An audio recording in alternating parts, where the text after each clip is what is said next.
Deeper Dance with your host Yasmina Ramsey, where we explore how world dance expresses the inexpressible and helps us to understand the meaning of our existence.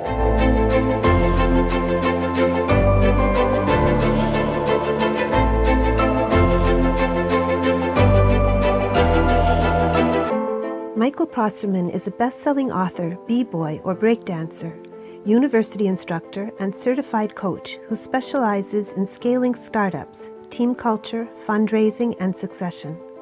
In Michael's new book, Building Unity, Leading a Nonprofit from Spark to Succession, he shares practical tools and stories to launching, leading, and leaving a sustainable organization. He scaled a grassroots organization from the ground up as the founder of Unity Charity, an organization using hip-hop to improve youth mental health. Over 15 years, Michael grew Unity from a volunteer group to employing 80 staff, raising $7 million, and having an impact on 250,000 youth.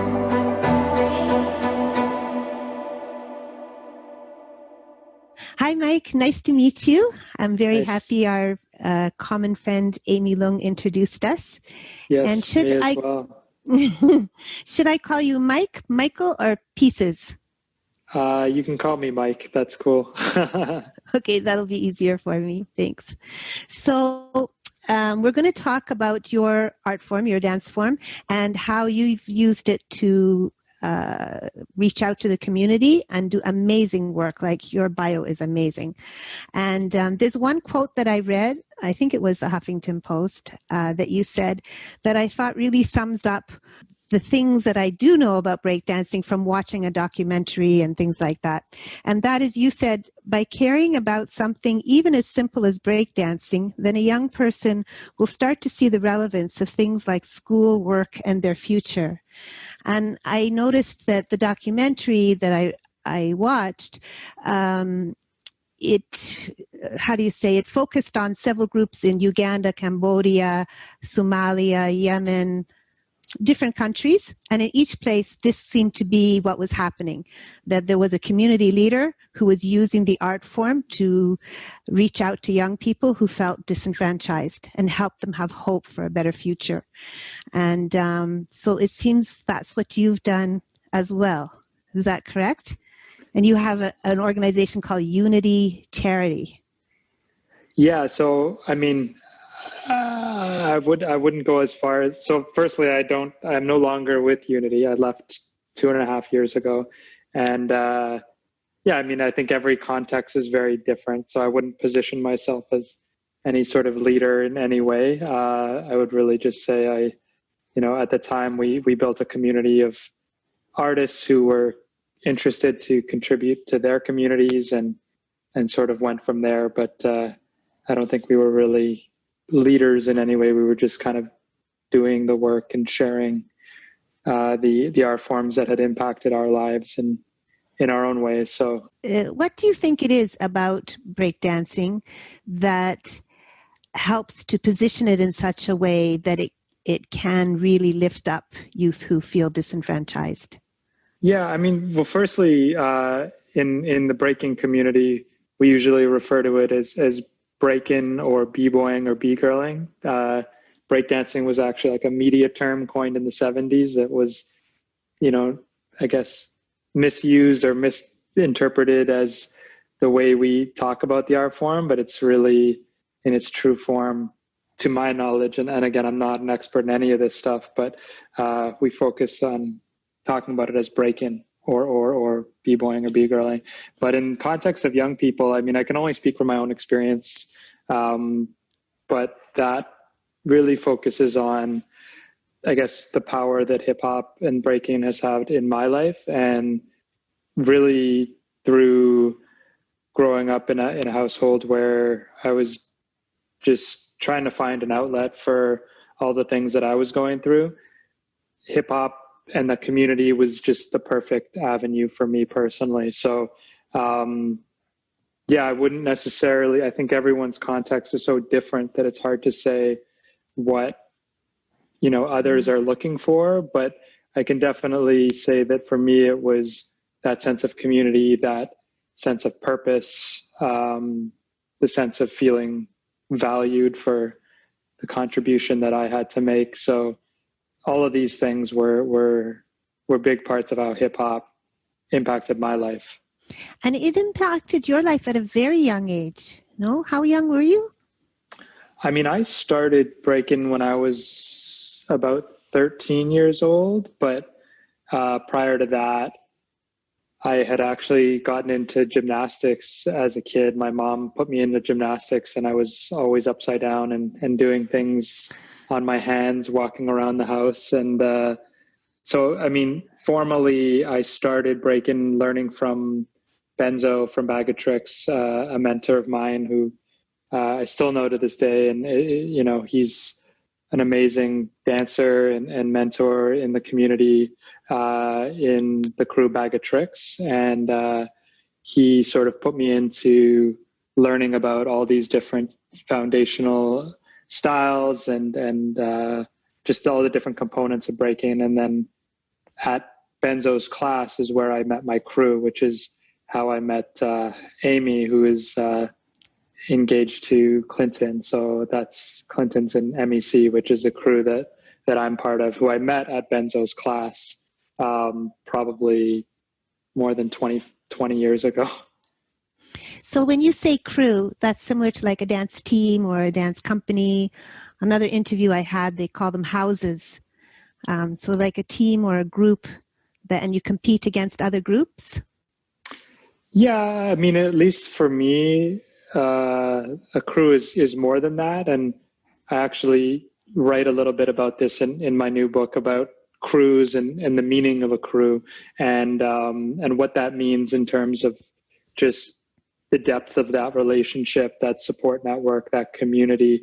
So, you know, yes, competing is one of the things that we do sometimes, but what the crew really represents is like almost like a family, you know, a second family or even a first family. And for me, the crew had a lot of meaning in that way, as friends, as, you know, people who guided me on my path, and even to this day as adults who are still part of my life in a very important way. So crews are, yes, they are sort of like groups of dancers usually, but some of them don't necessarily dance as much as they used to as we get older, but we still maintain that connection. And to me, that's like the culture behind hip hop. Is part of it is that crew mentality and how we come together and how we get together, because you know, crews fundamentally start from a place of values, and I believe that all the members of our crew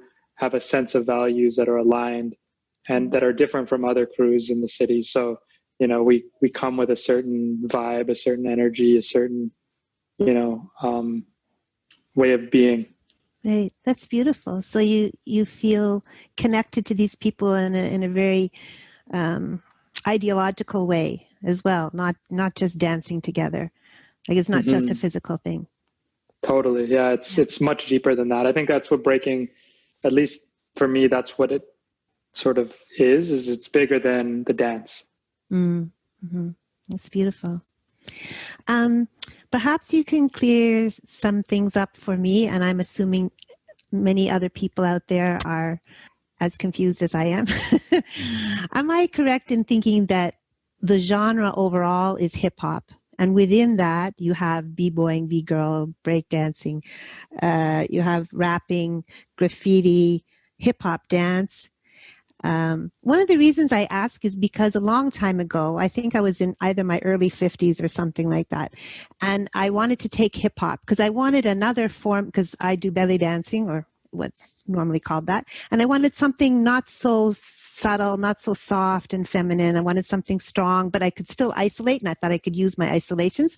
So I wanted to take a hip hop class, and I went to a school, and I don't know, I guess I arrived on the wrong day or got some messaging wrong, and they said, sorry, there's no hip hop class today, but you can take the breakdance class. So I went into this class, and here I am, like 50 something. Everybody in the class was not over 16. And so I was like grandma in there. And I think they didn't really know what to do with me. And then there was all this, because I didn't really know there was a difference or which each was. So there I am, they're on the floor with their legs up in the air and turning around and spinning and everything. And I wasn't about to walk away and say, I can't do it. Like I refused. So I tried it, paid for it for the next 2 weeks, but it was quite the experience. But that's when I first found out that, okay, there's a big difference between hip hop dance, what's called hip hop dance, and breakdancing.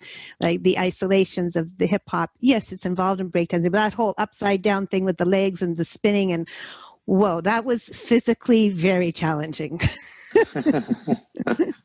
So what is the difference between all those terms and how do they all fit in together?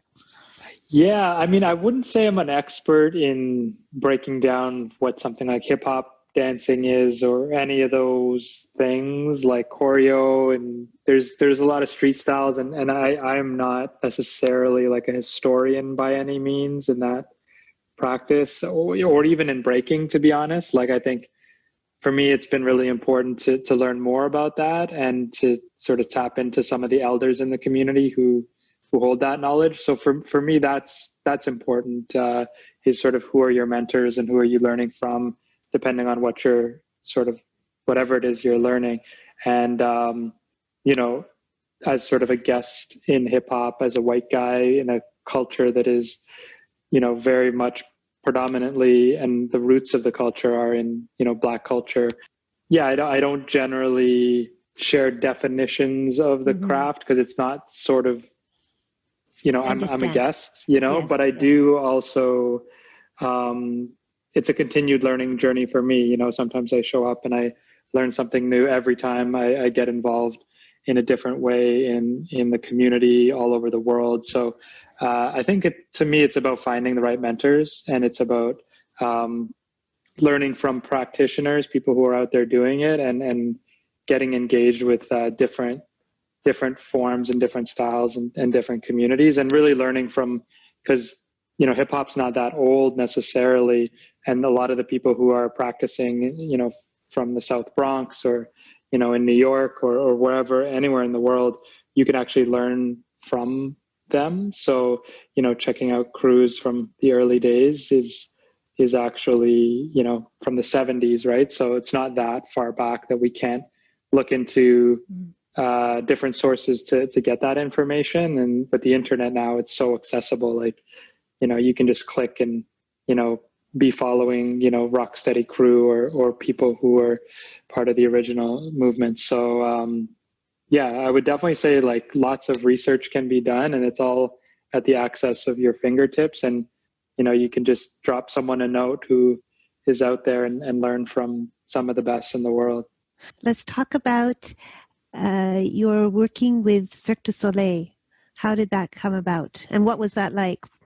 Yeah, so I never actually got to work with Cirque. I did an audition about 20 years ago when they came to Toronto, and it was a 2-day audition that I went to, I think, when I was in high school. And I think I was about 16 or 17, and went through that whole process. There were about 30 or so people who attended, and by the end of it, they sort of cut it down to about 5 or 6. So I had made it into the pool of performers, but I never actually went to Cirque. I decided to go to York University instead at the time, instead of sort of pursuing that further. But, you know, it was a big possible career path. And, you know, I had made it through the audition process, which was really quite an experience. But I decided I wanted to invest more of myself into my education and sort of sharing hip hop in a different way than just pursuing it myself. Mm. And how do you do that? Well, yeah, through Unity. So we started a grassroots sort of hip hop program in schools back in 2007 or 6, and we started just running these programs for free for young people, teaching breaking, teaching MCing, teaching graffiti, and offering after school programs to young people. And we didn't really know what we were doing. We were young people ourselves. This was probably about 17 or so years ago. So it was a long time ago. And we were able to just get into schools and start running programs and get artists on board and get schools to pay small fees for us to come in. And we were just sharing our art, our craft with young people, with teenagers mostly, and just getting that response from them and learning what was working and what resonated and what didn't. And we just built these programs and built eventually a nonprofit that grew quite a bit over the years to a national organization that still exists to this day, impacting the lives of young people. And later on, we decided to sort of shift our mission towards youth mental health because we realized the impacts that the programs were having on young people's well-being, and started to become more intentional about what that looked like through the programs that we built with the artists who built them and the communities we were serving, and just continue to grow that and learn by doing. Sort of, I call it building the plane while flying it, making things up as you go along and making mistakes and then not making those mistakes the next time you try it because you learned. When you started to focus on consciously realizing the impact it had on mental health, did you reach out to mental health practitioners? Yeah, there was a balance. I mean, I think it's one of the constant sort of balances that we faced around, preserving the integrity of the art and hip hop while, focusing on improving mental health of young people. And, you could sort of argue that hip hop in many ways is a positive tool for many things in society, and the movement has created lots of change and lots of had a lot of impact in young people's lives in a lot of different places in the world. In some ways, it already affects mental health without even having to bring in mental health, sort of clinical mental health practitioners. That being said, I'm a believer we can learn from everyone, and we can sort of, pick from the tree of knowledge that anyone has to offer. And so we would bring in people of all walks of life, of all cultural backgrounds, of all professional experiences, and, ask them to be mentors to us. So we did have people in the sort of more formal mental health space, but, in some ways we were in a much more informal mental health space, and they would come to us saying, how do you do this in such an organic way? Because we didn't want it to feel clinical or even like it was like a mental health program. So I think that was really important to us, that we kept our values and we kept the values of the artists and the practitioners and the hip hop sort of culture within the work that we were doing, because otherwise it's just sort of any after school program, it could be any art form, but we chose hip hop for a reason. Actually, out of curiosity, is it predominantly boys or is it half and half? Our program, I guess from a gender perspective, evolved over the years. Like it was more male dominated, and it depended on the art form too, because we had like spoken word and graffiti and even beatboxing that we were teaching. So, but in our programs, it was at one point quite predominantly male, and eventually we made some efforts to provide more diversity of all types, including gender. And I think that was important to us because, we wanted people to feel like the programs could be safe for them. And, if you have a bunch of all dudes just sort of hanging out, sweating in a room, that wasn't always the most safe place for young women. So we found and trained more female facilitators and brought more of that into our training process and our recruitment process. But in hip hop, there's definitely sort of this macho vibe that sometimes can come along with it. So it took some work to actually, pull that apart. And it wasn't perfect, to be honest. Like it was a constant effort, because that's in some ways part of how it is and how it's been. So we sort of had to pull some of that apart. And, there's some amazing female and practicing breakers and, dancers all over the world, and they're making noise and beating, their male counterparts. at the same time, there is some effort that needs to be done there in the community for sure. So this organization that you grew from grassroots and then became national across the country, is this the organization that's called Unity Charity, or that's another name? Yeah, that's Unity. I see. So you're not involved with it now? No, I left about 2.5 years ago. It's been almost, wow, it's been a while. And is that when you wrote the book?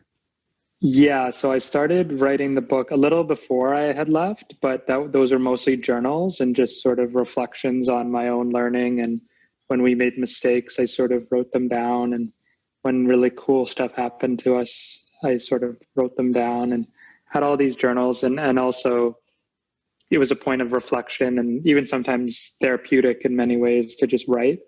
Mm-hmm. And then when I left Unity, I decided, I might try to put this in a format that I could share these lessons that I had learned with other people.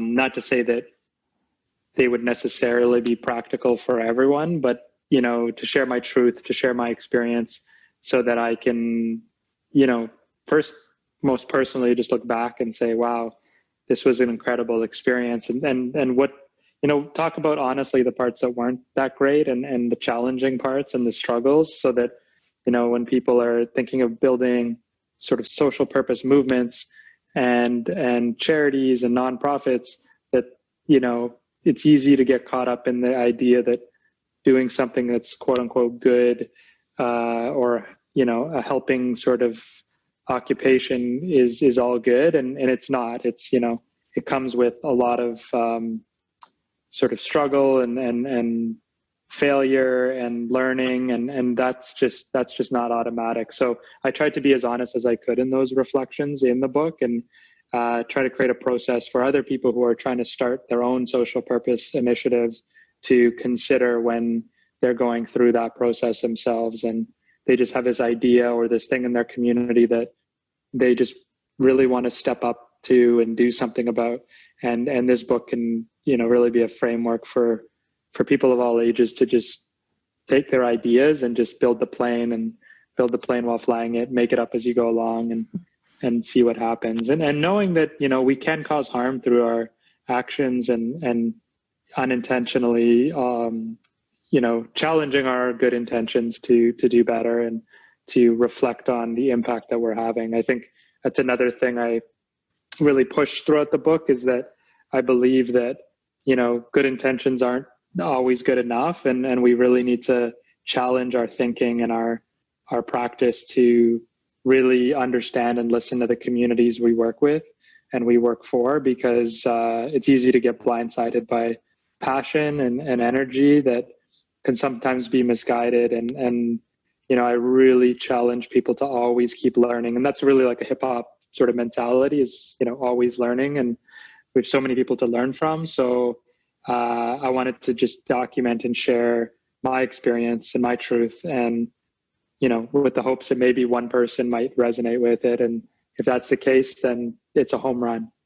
After you finish writing the book, you can take an aerial view look of your life creating all of this. How did it make you feel? Yeah, it's kind of overwhelming personally for me, because sometimes I get people asking me questions about stuff that we did at Unity and what the team put together and all these artists contributed to. And, it wasn't me, it was really a team effort and a community effort. And I sort of now look at my current life and say, it's a bunch of small parts that turned into this really much bigger thing, much bigger than me. It's larger than life. Mm-hmm. And in some ways, that's been a beautiful thing to be a part of. And some of my best friends who are board members and staff and artists and volunteers, just people who I'm still in touch with and close with to this day. I care about the organization. I care about the people, and I care about the mission that they continue to serve. And at the same time, it's overwhelming because, in some ways I feel like I set this unrealistic expectation of myself to achieve something that is sort of larger than me and larger than life. And, I don't know if that's really what my next phase holds for me. I'm not completely sure as I explore that. So I think I've learned through meditation and just sort of breathing and taking it slower. I mean, COVID has allowed some more space for that, but slowing down, because at first I felt this pressure to do something again, or to do something, big, or, that makes an impact. But I think I've learned to be more kind to myself and say that, I did that and I'm proud of it and I'm thankful for it. And, there's not a day that goes by that I don't sort of like miss it a little bit. At the same time, it was completely the right move. So I feel like at peace with that transition, and it happened at the right time in the right way. So all of that stuff is just it's really great. And now I can sort of step back and say, okay, how can I be thoughtful about the energy that I put out into the world, and, the projects that I get involved in, and the things that I do. And it doesn't have to be what it was, because now I'm sort of in a different space, right? So just giving myself permission to just be. Mm-hmm. I can completely relate.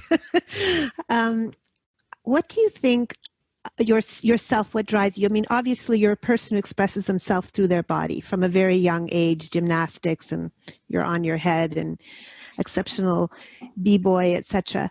So you are somebody who's a dancer or a mover or lives in your body.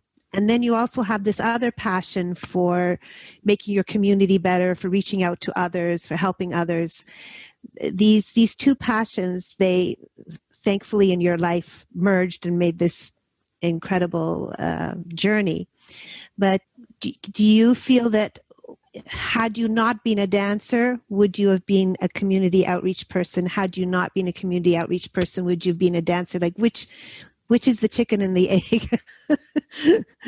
Yeah, I don't know. Like, I feel like I was kind of, in some ways it was quite intentional, but it all came together in that way. Like I look back, and again, I feel a lot of pressure to sort of marry all of my life experiences and passions into something that could be a job. And that's really unrealistic. But, in that particular case, I was able to do it. And I feel like it's something that a lot of people never get to experience, where, mental health had impacted my life so much and still does to this day. And dance and breaking and hip hop and the community impacted my life.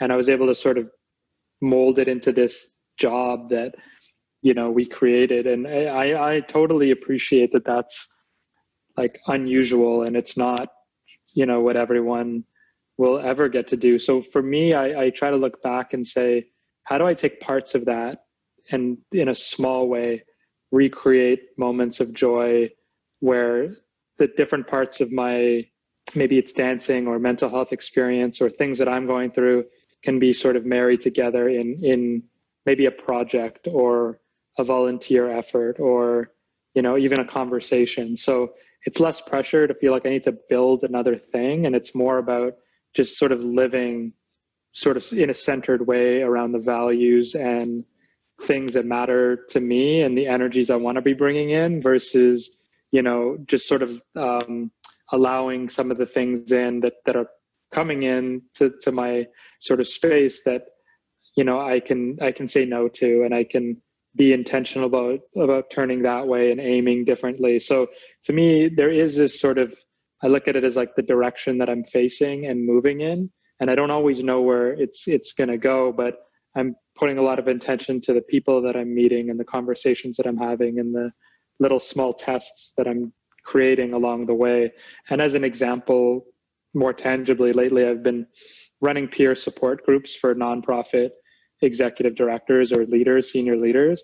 And that's just been such a beautiful experience, because it's something I never had, something I wish that I had, that I could have a safe space to talk about confidentially some of the things that I really couldn't talk about when I was running a charity in Toronto and here in the city. And for me, that was really powerful, because now I'm able to create that space. So I just tested it. I got a bunch of nonprofit leaders together and we just tried it, and it went super well. So I said, okay, maybe I'll grow this a little bit, So it wasn't I just sort of think about the things that I wish I had in my life and try to create them, or these sort of gaps that I see in society. And I sort of poke it and experiment with it and see what happens. And sometimes nothing happens and I just sort of walk away and I've learned something. But for me, I'm always kind of testing these small ideas, and Unity just happened to be sort of a bunch of tests that boiled into this bigger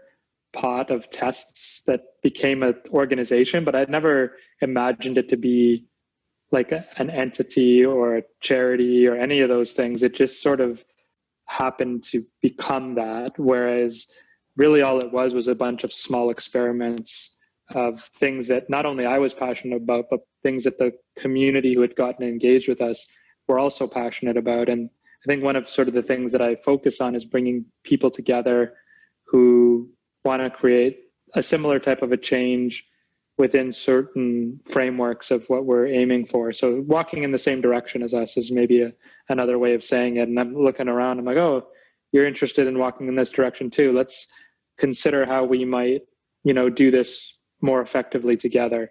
And then just bringing people into that. And then all of a sudden, every year, if we bring in a few people who stay engaged, it just naturally grows, right? One sort of small piece at a time. I think when you look at the final outcome of what Unity became, I never would have hoped for it to be so big. In fact, sometimes things so big have other problems because they're harder to manage, all the fundraising and moving parts. And, it's just part of growing. But I think what it took to build Unity was not what it needed to keep it going. So I knew it was time for me to step away and let someone else sort of take that spot. And that happened about 2.5 years ago, which was great. Now I don't stress about it the way that I once did, which is really nice. And now you're using all that experience to help others do similar things in their now you're helping others forge their paths in charity works. Yeah, I believe it. Hierarchies are kind of crappy models for success, but we use them and most people use them. So, we might as well make the hierarchy a little bit less oppressive or uncomfortable. So I think working with leaders, I think my big goal when I work with nonprofit and charity leaders is to be more self-reflective in their practice, to think about their impact that they're having on the things that are happening versus pointing fingers at others. And I think through that process of looking at themselves, they'll realize over time that, it's not about them, it's about the community. And if they don't already realize that, and more importantly, how do you create an impact that's more sustainable beyond an individual? And it's about a community getting around a cause. So, yeah. And do you believe you learned these values through hip hop? Yeah, a lot of them are in hip hop. Like that's again, this is kind of like what the book does, is it parallels creativity in hip hop and like jumping into a cypher and just dancing and throwing down, and like creating an organization where, it's bigger than any one individual. It's a big, it's a community, So yeah, I'd say a lot of the values I pulled from or into Unity were from hip hop in many ways, which is, I see a lot of parallels in those two universes. Like even in the idea of a crew, like when we talk about team culture, like what better way than to build off the strengths of the individuals who are in your crew versus, that top-down approach. So I think a lot of the, I guess, non-hierarchical, community-based values, each one teach one, building something out of nothing. These are sort of values I pulled together that I learned from hip-hop that I applied in building an organization. That's beautiful. It's a fascinating subject. I now know why Amy was she pushed me to watch this documentary years ago. She goes, Yasmina, did you watch it? Did you watch it yet? And at that particular time, I was like so stressed. I'm like, I didn't have 5 minutes, let alone an hour. And, but what was fascinating is the parallels that I see in other dance forms. And as I'm doing these interviews for this podcast, community, working with others, self-esteem. These all seem to be attributes that happen when somebody gets involved, particularly in dance forms that start off, or they all start off that way, but particularly in dance forms who are new, who are not established, not like ballet or contemporary dance or traditional folklores or things like this, but dances that are organic, that are born out of community, basically, and because of a situation, because of a struggle. And when these dance forms are sort of aligned with that, they just have such powerful impacts on so many levels. And so it's really a pleasure talking to you, because your experience is like prime example of all of that. So it's really good. Thank you very much for meeting me today. Yeah, no, thanks for inviting me out, and good luck with your work. It sounds amazing, and Amy speaks very highly of you. So I would never say no when a friend asks, and I always end up meeting great people as a result of never saying no. But that's the joy of just. Have you ever seen that movie Yes Man with Jim Carrey? Like, he has to say yes to everything, and I love it. No, I haven't seen that. I feel like that's me, and it ends up becoming the way that I connect with so many people from across different universes, is because I just open myself to what's possible, So thank you so much, Yasmina. Nice chatting with you. Nice to meet you. And nice to meet you. Stay in touch. We'll see you around. Yes. Take care. Bye. Take care. Bye. Thank you for joining me, your host, Yasmina Ramsey, for this week's episode of Deeper Dance. If you would like more information, please check out my website at yasminaramseyarts.com. I hope you join me next week with more fascinating guests and more ideas to ponder inspired by dance.